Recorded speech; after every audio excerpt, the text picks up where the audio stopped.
Hello there. Glad to see you. I hope you're doing well. It's um, it's Friday morning. It's a beautiful Friday. I can actually show you today. I'm sitting here with my laptop in town, a little town at the bottom of the mountain from where we live. And I'm here because I had a meeting this morning and wasn't going to be able to get back up in time. So I finished the meeting, asked the lawyer if I could borrow her Wi-Fi, and here we are. I am tired. I was late on Wednesday night. I drove to San Jose, 4 hours away.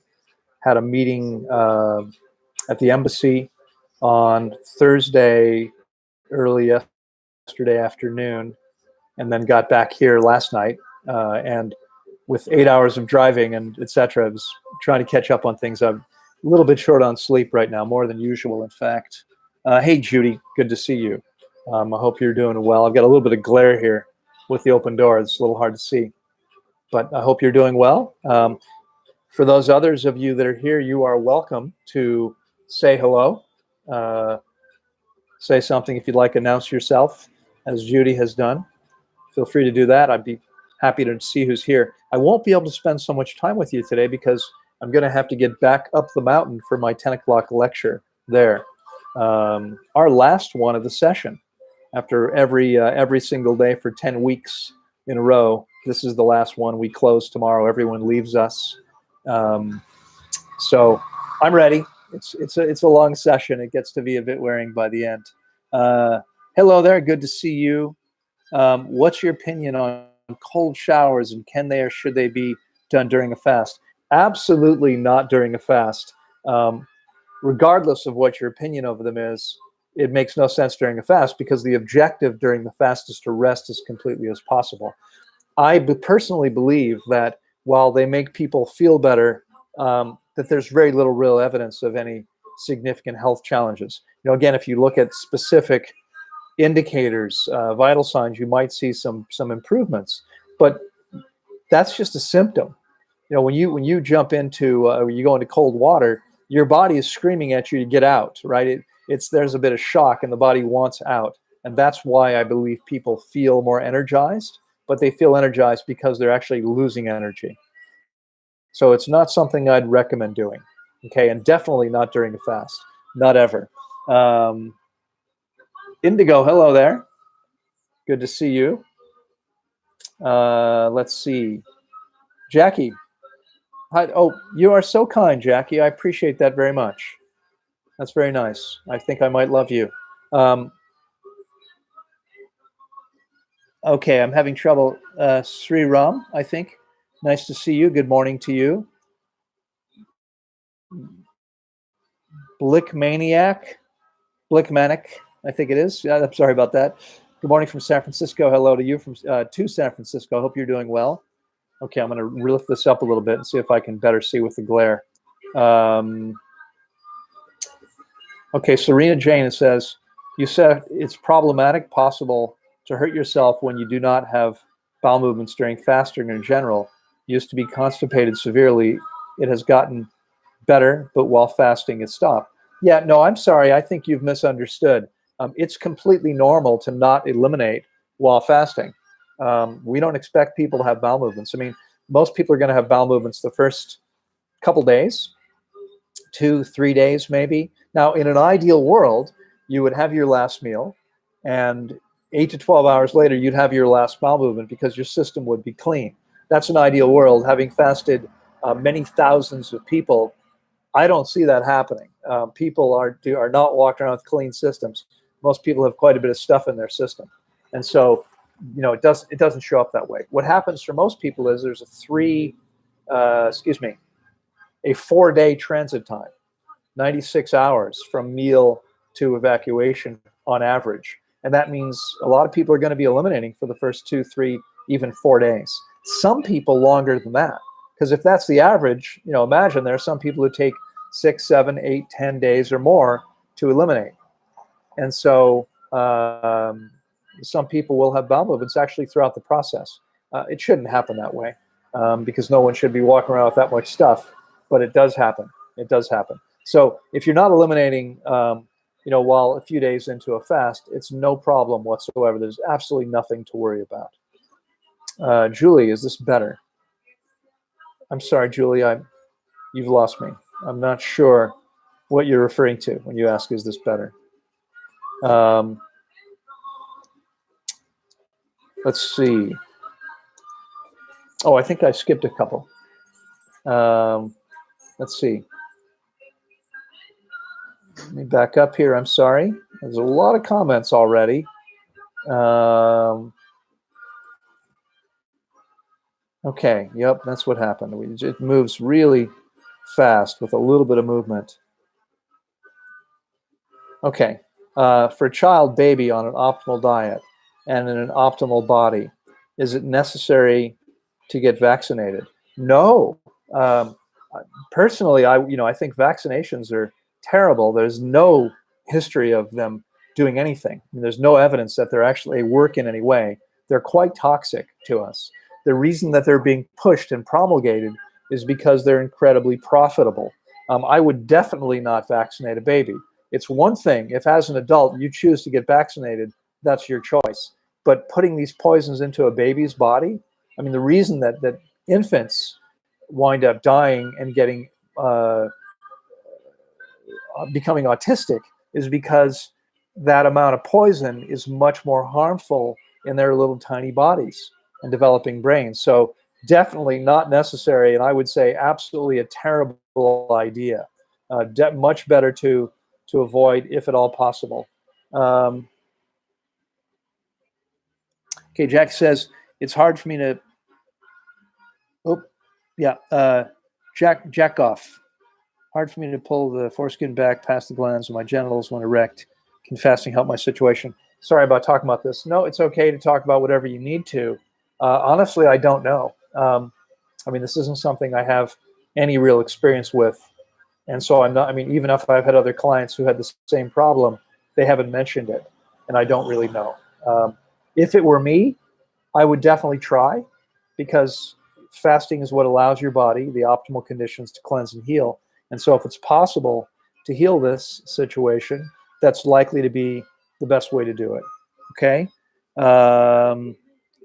Fian says, how does long-term raw fruit vegan diet affect the sex drive and testosterone levels in men? Please share your personal experience. I feel like mine have dropped since I switched to vegan diet. Yeah, so dropping is really common for those testosterone levels to drop. And whether testosterone levels drop or not, I don't know, because that's not something we're usually measuring.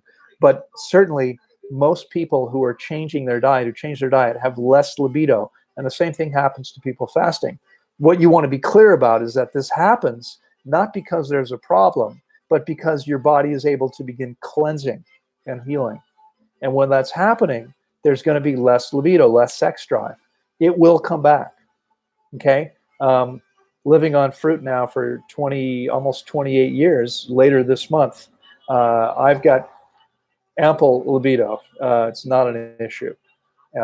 Never has been. I mean, again, there might have been a temporary issue while I was getting my body clean, but for all these years, decades now, that it's been clean, as I get older, it continues to be no problem whatsoever. And I know the same is true for many friends who've similarly been eating a fruit-based diet for a long time. Testosterone levels are perfectly fine, and libido is very healthy. There's no reason for yours to be any different. Okay. Serene Jane says, fasted several times for a week to 10 days. Bowel movements stopped. Recently only ate fruit for 2 weeks, once or twice a day. The bowel movements also stopped. I drank sip water about 1 liter or less. Okay, so you're probably not getting nearly enough water and you're becoming dehydrated. Even while eating a fruit-based diet, because there's tons of old material in there, you need to keep drinking water. Most people need at least 4 liters a day. My recommendation to you, Serena Jane, if you want to take your health to an amazing level, fasting is the way to do it, but you have to have guidance. You actually have to have someone who knows what's happening to guide you through the process to make sure that you make the best choices, do what you need to do, keep yourself safe, and optimize your results. I guarantee you, if you fast with me 21 days or longer, you're going to complete the process feeling and functioning much better than you have in a long time. But it sounds like you're significantly backed up and constipation was an issue, there's a lot of old material in your system, and you started to move it, but it hasn't been able to be eliminated yet, to be evacuated. This can be repaired, but it's not going to happen with 7 to 10 days of fasting. It's going to take at least 21 days, and it has to be done correctly. So my recommendation, again, would be to have supervision. That's always the best way. I can guide you and help you if you're ready for that. Jerry says, talking about cold showers, what's your take on biohacking in general through heat therapy, infrared saunas, and cold thermogenesis, the Wim Hof method? I am not a fan or proponent of biohacking at all. I believe that every time we attempt to manipulate the body into creating a specific outcome, we create unintended negative side effects. This is never helpful. It's not useful. And so my recommendation instead would be to get your body clean, meet all of its needs as well as possible, and then you feel and function amazingly well, and you never need to worry about using unnatural methods, okay? I don't think, putting the body into freezing cold water, regardless of what people experience. Remember, people are experiencing symptomatic benefits. But the question is, long-term, does this make us healthier? I don't think the answer is ever going to be yes. Okay? I think biohacking is a bad idea because we're creating unintended side effects. I don't think it's ever going to work to our advantage. That's my personal take on it. I hope that's helpful to you. Me says, hi, Loren, can you comment when the best time would be to feed a baby raw fruit and what kinds are best? My wife started at 6 months. Is that okay? It's probably okay. I don't know if the average 6-month-old baby is really ready for solid food yet. I think most babies would be fine having only breast milk for 12 months. Certainly at 12 months, it's perfectly fine. Probably what would be a good idea right now at 6 months, if the baby is now roughly 6 months old. This has already started, so I don't know how old the baby is, but until about a year, I would recommend probably pre-chewing the food and then giving it to the baby from your or your wife's mouth, so that the baby has the benefit of the enzymes that your mouth has secreted to help them digest. Getting started with solid food is going to create some issues, but I think probably best to be a wait a year. But now that it's already started, that's the way that I would do it. Sri Ram asks, is there a better way to resist hunger during the fast? Well, the first step, I think, is to recognize that what most people experience as hunger isn't actually hunger. Okay, what most people are experiencing is false hunger. What they're experiencing are belly-centered symptoms, which are evidence that the belly is cleansing or healing. And this is not about a need for food.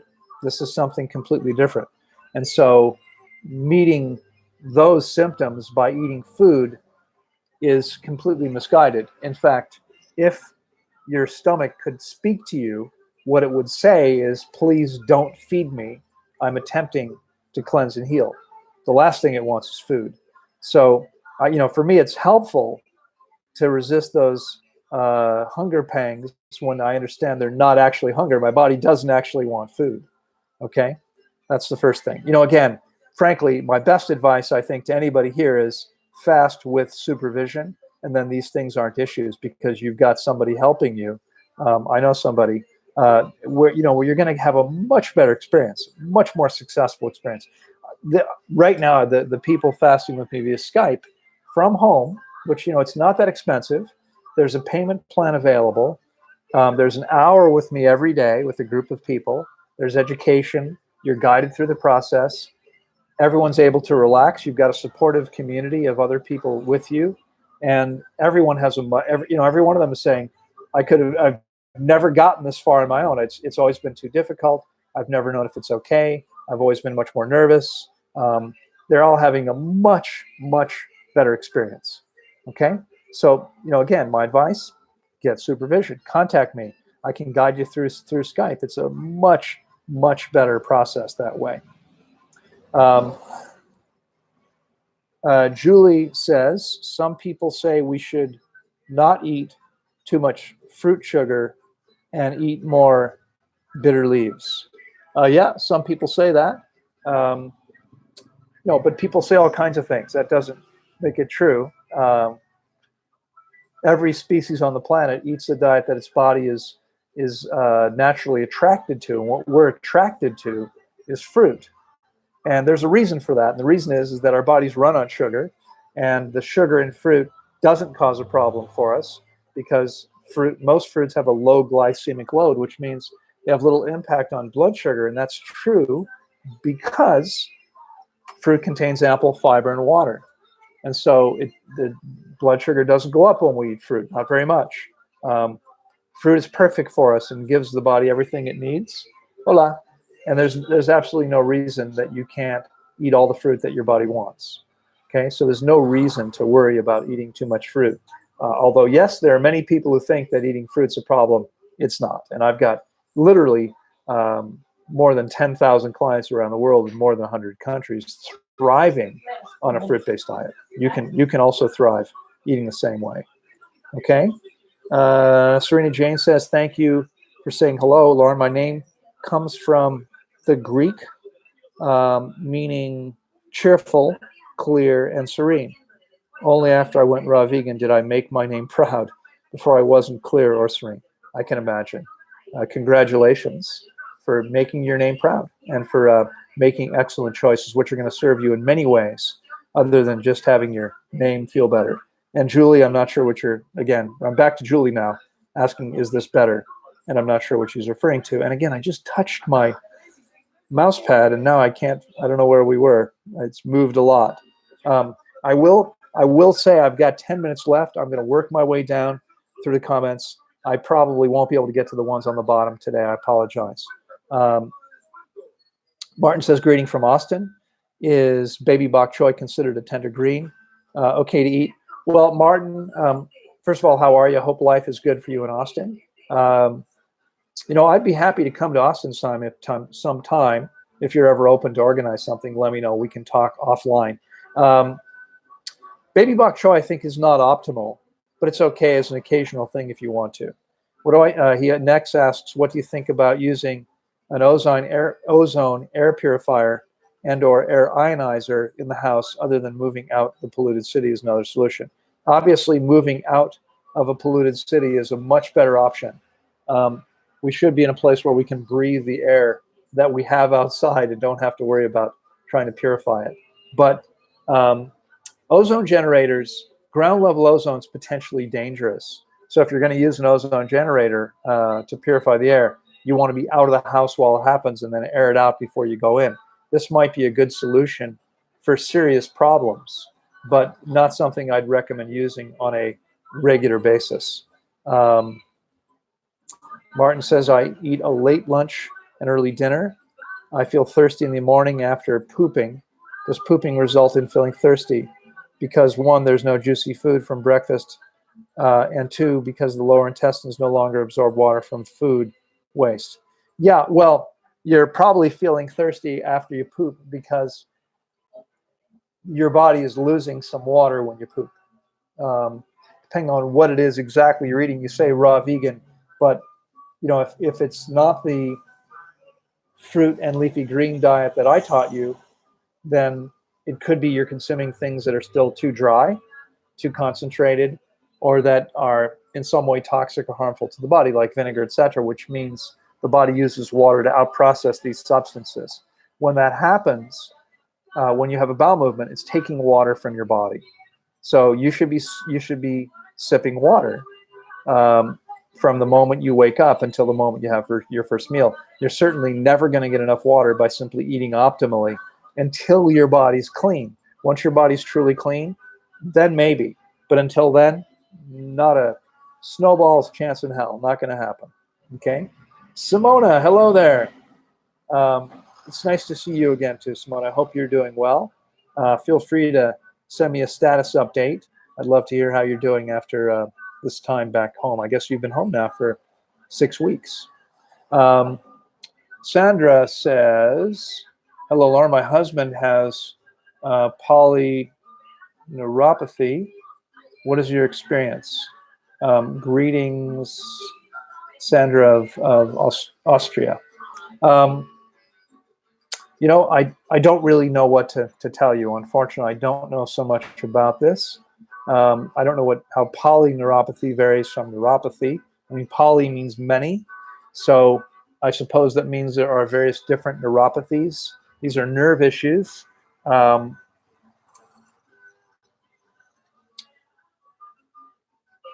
so what's my experience? Well, my experience is that neuropathy usually heals with extended fasts. And depending on the severity, um, probably for most people, anywhere from 26 to 30 days would be optimal. Feel free to contact me offline. You can send me a private message on Facebook if you like, or you can email me, Loren@tanglewoodwellnesscenter.com. If you want to explore the possibility of fasting with me, I'd be happy to do that with you. Pedro says, hi, Loren, I live in Portugal, where in the winter it's hard to get sun exposure. Knowing that the supplements are far from ideal, would you still recommend taking a vitamin D supplement very occasionally? Well, I mean, what I would recommend doing, fortunately, if you're in the south of Portugal, certainly, and it's not a huge country, but I guess it's long enough. If you're in the south of the country, I would do my best to get sun exposure whenever possible. There's nothing to compare to natural vitamin D from sunlight. And so, however difficult it might be, I would do everything possible to get that. If you really can't get it and you can't get away to a place where you can get what you need, then taking vitamin D might be a necessary evil. It's not a good idea. It's not anywhere close to being the same as getting vitamin D from sun. If you take enough of it, you can create a problem where your body actually becomes dependent on it. But as you said, taking it occasionally to keep your levels up might not be a bad idea if for anyone living in a place where you really can't get enough sunlight. Obviously, the best thing to do would be to be in a place where you can get enough sunlight. And maybe I'll take just a quick break here to share, to remind you that we are creating an amazing community for those of you. There's actually several people here I don't recognize. So if you're with me for the first time, maybe you're not aware of this. But we're creating an amazing, intentional, raw vegan community here in Costa Rica on an incredible piece of land. In fact, I'm sitting in a lawyer's office right now because we have to revise a contract for one of the 18 farms that we currently have under contract. The original survey was done 40 years ago, and they dramatically underestimated by over 60% how much land there is. So we're actually buying more land than we thought there. This is a relatively small piece. It's one of many farms, but there's much more land than we thought there was. And that's great, but we have to change the contract to reflect that. So that's what this meeting was about. Anyway, the best way is sunlight. And if you're interested in the community, write to me and I'll share with you more information about that. We're working on building a website. There is an opportunity now for people that are ready to get in at a discount. Lots are getting 20% off.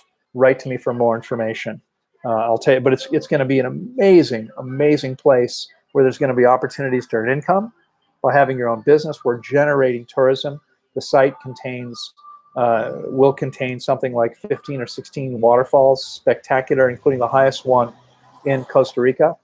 And there's going to be many other amazing things, an incredible permaculture-based organic fruit farm, an incredible botanical garden, and a beautiful community with a river running through it. So good stuff. Let's see. I can take maybe a couple more questions, perhaps. Okay, so it looks like I have a Greek name that I don't know how to read. I don't know how to say. I apologize, but I can't read Greek letters. I don't know how to pronounce them. The question is, what's your thoughts about iodine, selenium? Hola. Do we get enough with organic fruits and vegetables? Do we recycle enough in our bodies? The answer is yes. If the body is working well, we should be able to get everything we need, and we should have no need for supplements whatsoever. Supplements may have a place occasionally where someone really has a problem, but it's the Band-Aid approach and is never the way to get our needs met on an ongoing basis.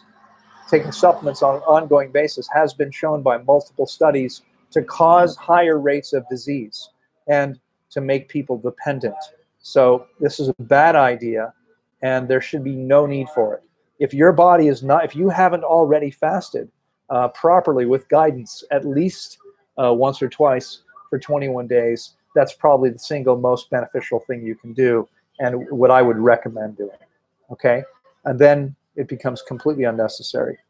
The sheriff says, good morning. How long does it take on an optimal diet until unhealthy cravings go away? Well, unfortunately, that varies from person to person. There is no simple answer to that because each body is different. And so it can take, I can tell you this. I've had clients come to me after 22 years eating optimally who still had tons of old material in their system. And so it's a problem. The only way to really get the body clean is by fasting. We can accomplish in 4 weeks what someone can't do in 20 plus years. So my recommendation, again, regardless of how good your diet is, my advice would be to fast. Folks, I'm so sorry to do this. It's been a quick half hour, but I'm going to have to get going. It's been a crazy time. Friday next week, I don't remember my schedule. I'll be at a large event in Tel Aviv, Israel, where I'm speaking on Friday, and I don't remember the schedule exactly. But it may well be that we won't be able to have this call next week, in which case, hopefully, it'll happen the week after, where I think I'll be in Egypt. Anyway, it's been a pleasure spending the time with you. I hope you're doing well. I'll look forward to seeing you again sometime soon. Again, write to me if you're interested. Remember, a fruit festival opportunity right now. Rooms are almost sold out. We still have camping space. It's going to be an incredible event, March 1st to March 8th. Fasting, and incredible. Everyone here should be fasting as soon as you can with guidance because it's life-changing, truly. Okay? Take care. Have a great week. If you've enjoyed this, if you find this useful and you haven't already done so, please give it a thumbs up and feel free to pass this along, to share this recording with other people. Share it on your own timeline, wherever. Take care. I'll look forward to seeing you soon. Bye-bye.